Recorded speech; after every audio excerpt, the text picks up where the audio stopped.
ఏ శుభకార్యానికైనా శుభారంభం. Welcome to Suman TV. నేను మీ సుబ్రహ్మణ్యం. జనసేన తొందరలో ఆవిర్భావ దినోత్సవం జరుపుకోవడానికి సన్నాహాలు జరుగుతున్నాయని తెలుస్తుంది. దీని గురించి తెలుసుకోవడానికి మనతో పాటు Suman TV chief editor Keshav గారు ఉన్నారు. సార్ నమస్కారం. సార్ నమస్తే. సో జనసేన సూపర్ డూపర్ విక్టరీతో రాష్ట్రాన్ని కాపాడింది, దేశాన్ని కాపాడింది. సో ఈ విజయ సంతోషంతో 10 సంవత్సరాలు పూర్తి చేసుకొని వాళ్ళు యానివర్సరీ చేసుకునే విధంగా, ఆవిర్భావ దినోత్సవం చేసుకునే విధంగా అడుగులు వేస్తున్నారని తెలుస్తుంది. దాని గురించి డీటెయిల్స్. ఇప్పుడు ఈసారి స్పెషాలిటీ ఏంటంటే జనసేన పార్టీకి దశాబ్ది ఉత్సవం. 10 సంవత్సరాలు ఒక డెకేడ్. 2014 మార్చి 12, 13 తేదీల్లో 14 తేదీల్లో జరిగినటువంటి సమావేశాల్లో మొదటిసారి జనసేన పార్టీ అనేటువంటి ఎజెండాని పవన్ కళ్యాణ్ గారు ప్రకటించారు. సో ఇప్పుడు ఇది 10వ సంవత్సరం, 2024 25లోకి వచ్చేస్తున్నాం మనం. సో 25 కంటే ఇప్పుడు ఒక పెద్ద ఎత్తున ఉత్సవం చేసేటువంటి సందర్భం ఉంది. ఎందుకంటే ఇప్పుడు అధికారంలో భాగస్వామి జనసేన పార్టీ. సో అందుకనే 2 నెలల ముందరే ప్రక్రియ మొత్తం మొదలుపెట్టారు పార్టీ అధినేత. ఈసారి ఫుల్ ఫ్లెడ్జ్డ్గా ఈ వేడుకలు నిర్వహించడానికి కావాల్సినటువంటి ఏర్పాట్లు చేయాలి. అది కూడా ఎక్కడ పిఠాపురంలో.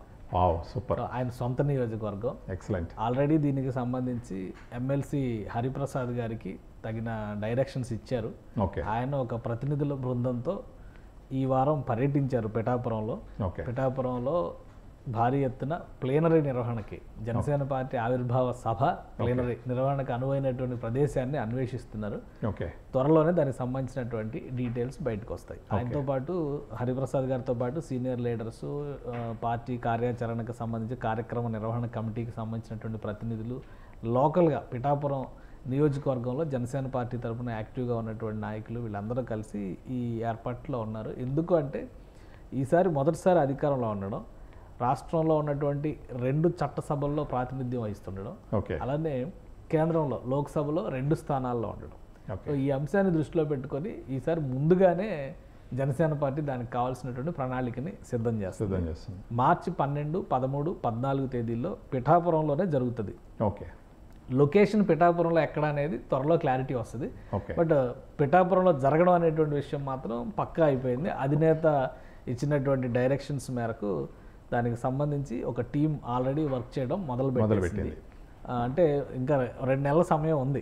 ఎందుకంటే ఇప్పుడంతా ఈ వారం 10 రోజులు సంక్రాంతి హడావిడి ఉంటుంది. దాని తర్వాత గోదావరి జిల్లాల్లో పైగా సహజంగానే కొంచెం ఉత్సాహం ఎక్కువ ఉంటుంది. సో గోదావరి జిల్లాల ప్రజలకి సంక్రాంతికి చెప్పినటువంటి జనసేన పార్టీ అధినేత చెప్పినటువంటి శుభవార్తగా దీన్ని మనం చూడాలి. పిఠాపురం నియోజకవర్గంలో ఆవిర్భావ దినోత్సవ వేడుకల నిర్వహణకు సంబంధించినటువంటి సన్నాహ ప్రక్రియ మొదలైంది. ఒక మంచి మైదానాన్ని అన్వేషించేటువంటి పనిలో ఉన్నారు. ఎందుకంటే అటు ఉత్తరాంధ్ర వైపు నుంచి, ఇటు దక్షిణాంధ్ర వైపు నుంచి, రాయలసీమ నుంచి కార్యకర్తలు కానీ, నాయకులు కానీ, అభిమానులు కానీ, పార్టీ శ్రేణులు కానీ వీళ్ళందరూ కూడా అక్కడికి రీచ్ అయ్యేలాగా అనువైనటువంటి, రవాణాగా అనువైనటువంటి ప్రదేశం ఉండాలి. ప్లస్ ఒక సువిశాలమైనటువంటి ప్రాంగణం ఉండాలి. మనం లాస్ట్ టైం చూసాము అమరావతి అంటే మంగళగిరి సమీపంలో నిర్వహించడానికి వేడుకని అప్పుడు ఎలా కసరత్తు చేశారో. సో ఇప్పుడు కూడా అధికారంలో ఉన్నారు కాబట్టి ఖచ్చితంగా ఈసారి ఇంకా పెద్ద ఎత్తున ఉత్సాహంతో వేడుకలు నిర్వహించడానికి ఏర్పాట్లు జరుగుతున్నట్టుగా సమాచారం అందుతుంది. సార్ ఇక్కడ మామూలుగా విజయ ఉత్సాహంతో జనరల్గా ఇలాంటివి చేస్తే ఎలా చేస్తారంటే అమరావతి గానో లేకపోతే విజయవాడలోనో గుంటూరులోనో ఎక్కడో దగ్గర మంగళగిరి పార్టీ ఆఫీస్ ఉండే దగ్గర చేసుకోవచ్చు. అలా కాకుండా ఇవన్నీ తంబింగ్ మెజార్టీతో గెలిపించినటువంటి పిఠాపురానికి వెళ్ళి చెయ్యాలని అనుకోవడంలో దాని వెనకాల ఆయనకున్న ఆలోచన ఏమండి? అంటే ఒకటి, ఇప్పుడు లాస్ట్ టైము అమరావతి ప్రాంతంలోనే ఆయన వేడుక నిర్వహించారు. అంతకు ముందర ఎన్నికల ముందర జరిపినటువంటి కూడా మొన్న లాస్ట్ టైం ఇప్పటంలో జరిగింది. ఇప్పటంలో జరిగి ల్యాండ్ ఇచ్చిన వాళ్ళు ఎవరైతే సభ నిర్వహణకి చాలా ఇబ్బందులు పెట్టారు, దానికి కొంత మళ్ళీ ఈయన సాయం చేశారు. ఆ చెక్కులు రాలేదని నాన్న రాద్ధాంతం చేశారు, వాళ్ళ ఇల్లు కూడా కూలగొట్టారు.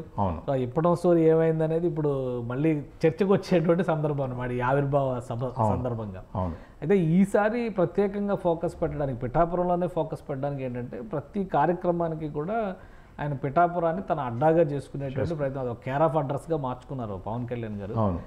ఇప్పుడు Pithapuram urban area development authority అని చెప్పని ఒక అథారిటీనే పెట్టి చుట్టుపక్కల చేయాల్సినటువంటి ప్రణాళికని మీరు ఇంకోటి గమనిస్తే జనవరి 1వ తేదీన 6.5 నెలల పరిపాలనకు సంబంధించి ఆయన ప్రోగ్రెస్ రిపోర్ట్ని పిఠాపురం ప్రజల ముందర పెట్టారు. సూపర్. ఏమేం చేశారు, ఏ కార్యక్రమాలు హామీలు ఇచ్చారు, ఎంతవరకు జరిగినాయి, తదుపరి తీసుకోవాల్సినటువంటి కార్యాచరణకు సంబంధించినటువంటి డేటా ఇవన్నీ కూడా ఆయన ఇన్ఫర్మేషన్ ఇచ్చారు.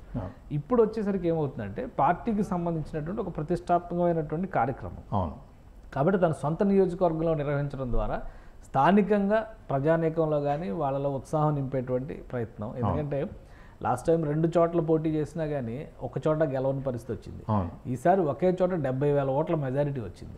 కాబట్టి ఆ కృతజ్ఞతలు తెలిపేటువంటి ప్రయత్నంలో గొప్ప అవకాశంగా చూడాలి. ప్రతి సందర్భంలో ఏదో ఒక అకేషన్, ఏదో ఒక కార్యక్రమాన్ని పిఠాపురం కేంద్రంగా నిర్వహించేందుకు పవన్ కళ్యాణ్ ప్రయత్నం చేస్తున్నారు.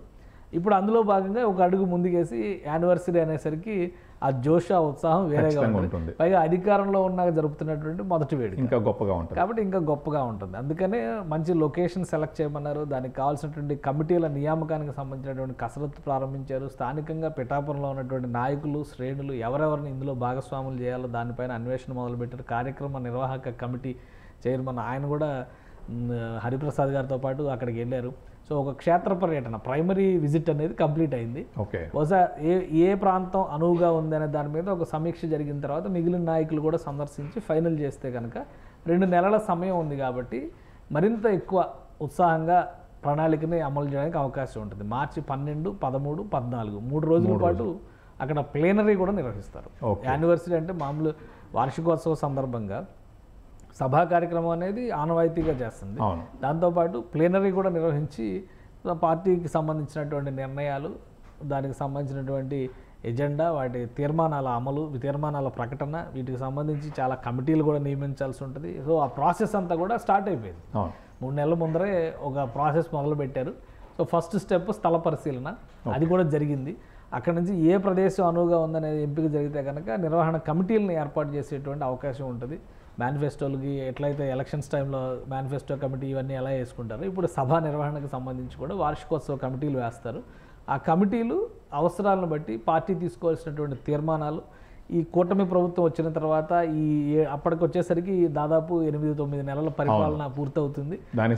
ప్రోగ్రెస్, ప్రజలకి ఇచ్చినటువంటి హామీలను ఎంతవరకు నెరవేర్చారనే అంశంపైన చర్చ, రాష్ట్ర అవసరాలు, గతంలో జరిగిన విధ్వంసం, దాని నుంచి ఏ విధంగా వీళ్ళు మళ్ళీ పునరుద్ధరణ జరుగుతుంది, వీటన్నిటిపైన కూడా చర్చలు ఉంటాయి. రాజకీయ తీర్మానాలు ఉంటాయి, పార్టీ ప్రజాశ్రేయస్సు దృష్ట్యా తీసుకునేటువంటి నిర్ణయాలు ఉంటాయి, అలానే పార్టీ నిర్మాణానికి సంబంధించినటువంటి నిర్ణయాలు కూడా ఉంటాయి. వీటన్నిటిపైన ఒక అధ్యయనం జరుగుతుంది. ప్రైమరీగా లొకేషన్ డిసైడ్ అయింది. Pithapuram is confirmed. పిఠాపురంలో ఆవిర్భావ సభ జరగబోతుంది. దాని వేదికను డిసైడ్ చేసేటువంటి పనిలో జనసేన నాయకత్వం ప్రస్తుతం తలమునకలై ఉంది. మరొక విషయం ఏంటంటే సార్, మామూలుగా ఒక నియోజకవర్గంలో గెలవక ముందర ఎన్నో ప్రామిసులు చేస్తారు రాజకీయ నాయకులు. గెలిచిన తర్వాత తూతూ మంత్రంగా అప్పుడప్పుడు కనపడతాడు. అక్కడ లోకల్గా ఉన్న నాయకులు కూడా అందుబాటులో ఉండరు. ఈయన ఎలక్షన్కి ముందర, ఎలక్షన్ తర్వాత దేశంలోనే పిఠాపురాన్ని ఒక మోడల్ నియోజకవర్గంగా తయారు చేసే బాధ్యతని నేను తీసుకుంటాను, చేసి చూపెడతానని చెప్పడం జరిగింది. చెప్పిన దానికి తగ్గట్టు ఇమ్మీడియట్గా గెలవంగానే కూడా అక్కడికి వెళ్ళి వచ్చినాడు ఆయన. ఆ తర్వాత కొన్ని సందర్భాల్లో కూడా వెళ్ళి వచ్చినాడు, ప్రతి కార్యక్రమానికి ఇన్వాల్వ్ అవుతున్నాడు. మొన్న కూడా వెళ్ళి వచ్చారు కదా. సో సాంప్రదాయ రాజకీయాలకి భిన్నంగా ఒక కొత్త వరవడికి నాంది పలికి ఇచ్చిన మాట మీద నిలబడేటటువంటి ఒక వ్యక్తిగా పవన్ కళ్యాణ్ గారు అడుగులేస్తున్నారని అనుకోవచ్చా? పవన్ కళ్యాణ్ గారికి ఉన్న స్ట్రెంగ్త్ ఏంటంటే ఆయన అధ్యయనం చేసేటువంటి విధానం. ఒక రాజకీయ నాయకుడు ప్రజల మనిషిగా రూపాంతరం చెందాలని ఎవరో ఒకరికిద్దరికి సాధ్యం అవుతుంది. ఎన్టీ రామారావు లాంటి వాళ్ళకి ఒక పార్టీ పెట్టి 9 నెలల్లో అధికారంలోకి రావడం, అప్పుడు బోల్డన్ని స్థానికంగా ఉన్నటువంటి సామాజిక, రాజకీయ, ఆర్థిక పరిస్థితులు అన్నీ కూడా అక్కడ ప్రభావం చూపిస్తాయి.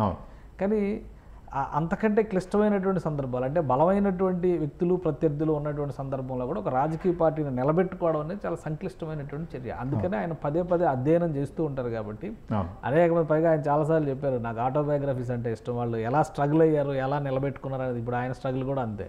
ఒకవైపు చంద్రబాబు నాయుడు బలమైనటువంటి నాయకుడు, ఇంకోవైపు జగన్మోహన్ రెడ్డి బలమైనటువంటి నాయకుడు. ఒకవేళ ఉమ్మడి రాష్ట్రం కింద మనం అప్పుడు కన్సిడర్ చేసి ఉంటే కేసీఆర్ కానీ ఇంతమంది నాయకులు ఉన్నప్పుడు కూడా తనకంటూ ఒక స్పేస్ క్రియేట్ చేసి ఈ 10 ఏళ్లలో పవన్ కళ్యాణ్ సాధించినటువంటి విజయం, చిరంజీవి గారు ప్రజారాజ్యం పార్టీ పెట్టే నాటికి అక్కడ ఉన్నటువంటి ఈక్వేషన్స్ ఏంటంటే, ఒకే రాష్ట్రంలో కేసీఆర్, చంద్రబాబు నాయుడు, రాజశేఖర రెడ్డి బలమైనటువంటి నాయకులు 3 కొట్లాడుతున్నారు. మరొక వైపు నుంచి జయప్రకాష్ నారాయణ మార్పు పేరుతో ఆయన కూడా ఒక పార్టీగా రూపాంతరం చెందినటువంటి సందర్భం. ఎక్కడో జాతీయ పార్టీలుగా ఉన్నటువంటి బహుజన్ సమాజ్ లాంటి పార్టీలు కూడా అప్పుడే ఆంధ్రప్రదేశ్లో అడుగుపెట్టినటువంటి పరిస్థితి. సో ఇంతమంది ప్లేయర్స్ మధ్య చిరంజీవి గారికి సరైన స్పేస్ దొరకలేదు. కానీ ఆయన కన్సిస్టెంట్గా పోరాడి ఉంటే ఆ స్పేస్ దొరికి ఉండేది, కానీ ఆయన ఆ ప్రయత్నం చేయలేకపోయారు. కారణం ఏంటంటే సున్నిత మనస్కుడు, ఎవరు పడితే వాళ్ళు ఏది పడితే అది పవన్ కళ్యాణ్ గారు రాళ్ళు వేసారు, తీసుకుని పక్కన పెట్టి ఒక నిర్మాణం చేశాడు. ఆయన పూలు వేసారు, సంతోషపడ్డారు. ఏ వేసినా ముళ్ళ కంపలు వేసినా కానీ ముందుకే నడుస్తానని చెప్పారు. సో ఆ సంకల్పం అనేది 10 ఏళ్ల కష్టానికి ప్రతీక కదా ఈ రోజు. అందుకని సెలబ్రేట్ చేసుకోవాలి. ఎవరు దేశంలో ఎవరు ఊహించిన విధంగా ఈరోజు ఆంధ్రప్రదేశ్లో 2nd లార్జెస్ట్ పార్టీ. ఎన్నికల పరంగా చూసినా కానీ, అలానే సీట్ల పరంగా చూసినా కానీ. ఎందుకంటే 2024 ఎన్నికల్లో తెలుగుదేశం పార్టీ తర్వాత అత్యధిక సీట్లు గెలుచుకుంది జనసేన పార్టీనే. ఓట్ల షేర్లు ఎక్కువ ఉన్నాయని చెప్పిన వాళ్ళు కూడా ఇప్పుడు గంభీరంగా మాట్లాడలేని పరిస్థితి వచ్చిందంటే కారణం ఏంటి? జనసేన పార్టీ బలమే కదా. సో అందుకని ఇప్పుడు జనసేన ఒక విజయోత్సవ సభను నిర్వహించుకోవాల్సినటువంటి సందర్భం. ఒక కేవలం వార్షికోత్సవంగా దశాబ్ది విజయోత్సవ సభ కూడా చూడొచ్చు. దశాబ్ది విజయోత్సవ సభ దీన్ని అక్కడ నిర్వహించడం అనేది కృతజ్ఞత సభ. ఎందుకంటే పిఠాపురం నియోజకవర్గ ప్రజలు ఆయన ఒకే మాట చెప్తా ఉండేవాళ్ళు ఎన్నికల ప్రచార సందర్భంలో కానీ, వారాహి యాత్రల సందర్భంలో కానీ, మిమ్మల్ని అందరినీ నేను నమ్మాను, మీకోసం నిలబడతానన్న, నా సుఖాలని సంతోషాలను అన్నింటినీ వదిలేసుకొని వచ్చి జనం కోసం నిలబడ్డారు. కానీ 2 చోట్ల మీరు ఓడిచ్చారు. అన్ని సీట్లు పోటీ చేయమన్నారు, మీకోసం పోటీ చేశాను, ఒకే ఒక సీట్ ఇచ్చారు. ఆ ఒక సీటు ఉందో ఊడిపోయిందో తెలియదు. కాబట్టి ఇప్పుడు నేనేం చేయాలి? నేనే వ్యూహం నిర్ణయిస్తాను, మీరు నాకు అండగా నిలవండి అన్నారు. ఈసారి ఆయన కూడా ఆప్షన్స్ తీసుకోవాలి. ఒకే ఒక్క పిఠాపురాన్ని నమ్ముకున్నారు. పిఠాపురంలో అఖండ మెజారిటీ. పిఠాపురం చరిత్రలో హైయెస్ట్ మెజారిటీ. ఎక్సలెంట్. 70,000 ఓట్ల మెజారిటీతో ఆయన గెలుపొందారు. ఈరోజు రాష్ట్రంలో టాప్ 10 మెజారిటీస్లో అది కూడా ఒకటి. ఇన్ఫ్యాక్ట్ జగన్మోహన్ రెడ్డి గారి మెజారిటీ కంటే పవన్ కళ్యాణ్ గారి మెజారిటీ ఎక్కువ. సో ఇవన్నీ చూసినప్పుడు ఖచ్చితంగా కృతజ్ఞత అనేది ఉండాలి పిఠాపురం ప్రజల పక్షాన. దశాబ్ది విజయోత్సవ, దశాబ్ది కష్టానికి సంబంధించినటువంటి విజయోత్సవ సభ అదే స్థాయిలో ఘనంగా జరగాలి. అందుకనే ఆయన పిఠాపురాన్ని కార్యక్షేత్రంగా ఎంచుకున్నారు. అక్కడ వేదిక ఏదనేది డిసైడ్ చేస్తారు. ముందుగానే ఈ ప్రణాళికలన్నీ మొదలుపెట్టారు కాబట్టి ఈసారి వైభవపేతమైనటువంటి వార్షికోత్సవం జన సైనికులకి కనువిందు చేస్తుందని చెప్పొచ్చు. ఖచ్చితంగా. Thank you sir, thank you. So చూసినారు కదండి, ఏరు దాటంగానే తెప్ప తగలేసే రకమైన రాజకీయాలు పవన్ కళ్యాణ్ గారికి అంటవు ముట్టవు. ఆయన వాటికి కంప్లీట్గా దూరంగా ఉంటారు. ఆయన మాటిచ్చినట్టు పిఠాపురం నియోజకవర్గాన్ని దేశంలోనే ఒక మోడల్ సిటీగా తయారు చేస్తానని మాటిచ్చినాడు. దానికి తగ్గట్టు ఎంతో సంతోషంగా ఉత్సాహంగా చేసుకోవాల్సినటువంటి ఒక దశాబ్దపు కాలపు విజయోత్సాహాన్ని ఆయన ఆవిర్భావ ఈ పార్టీ మీటింగ్ను వచ్చేసి పిఠాపురాన్ని నియోజకవర్గాన్ని ఎన్నుకోవడం అన్నది ఆయనకున్న గొప్ప ఆలోచనలతో కూడుకున్నటువంటి ఒక చర్యగా చూడాలా. So keep watching. Thank you very much. Suman టీవీలో మీ పర్సనల్ అండ్ బిజినెస్ ప్రమోషన్స్ కోసం కింది నెంబర్కి కాంటాక్ట్ చేయండి.